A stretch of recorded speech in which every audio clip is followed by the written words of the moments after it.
Espiritu Santo. Kaya sa ating pagdiriwang ng banal na misa, sa araw-araw nating pagdarasal, ito dapat ang ating hinihingi sa Espiritu Santo. Come, Holy Spirit. Be my guide. Be my strength. Be my light as I live out my love for Christ. Gabayan mo ako, kalakasin mo ako, iwanagan mo ang aking daan, Espiritu Santo. Nang sa gayon, may sa buhay ko ang aking pag-ibig para kay Kristo. Magsitay tayo na.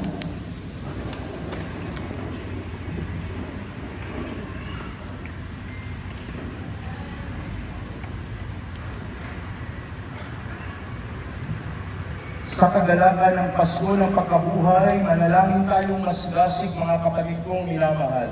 Yayamang pinagbigyan ng Ama ang anak niyang nakiusap para sa kanan, kaya't kanya rin pauunlakan ng ating mga kahilingan. Sa bawat panalangin ng ating tutugon, Panginoon, kami iyong pakinggan. Panginoon, kami iyong pakinggan.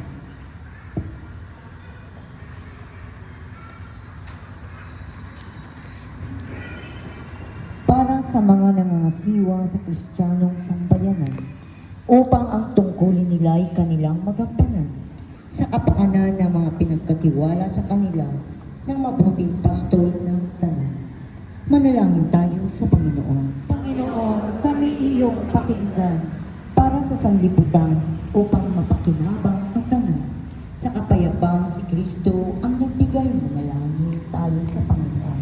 Panginoon, kami iyong pakinggan para sa mga kapatid nating nagtiis ng kahirapan upang ang kanilang hapis ay humantong sa warating, di maagaw ng sinuman mula sa kanila magpakailanman.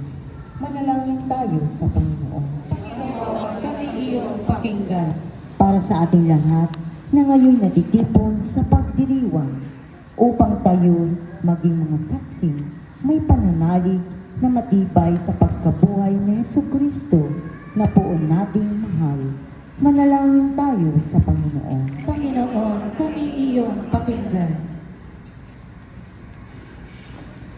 Manalangin natin ang karagdagang lakas at katatagay upang sa araw-araw ay may pakita natin ang pagmamahal sa Panginoon at sa kapwa sa pamagitan ng ating pamumuhay, ng ating mga gawa, ng pag-ibig at kabutihan at sa pagpapahayag natin ng mabuting balita sa pamagitan ng ating mga salita. Manalangin tayo sa Panginoon.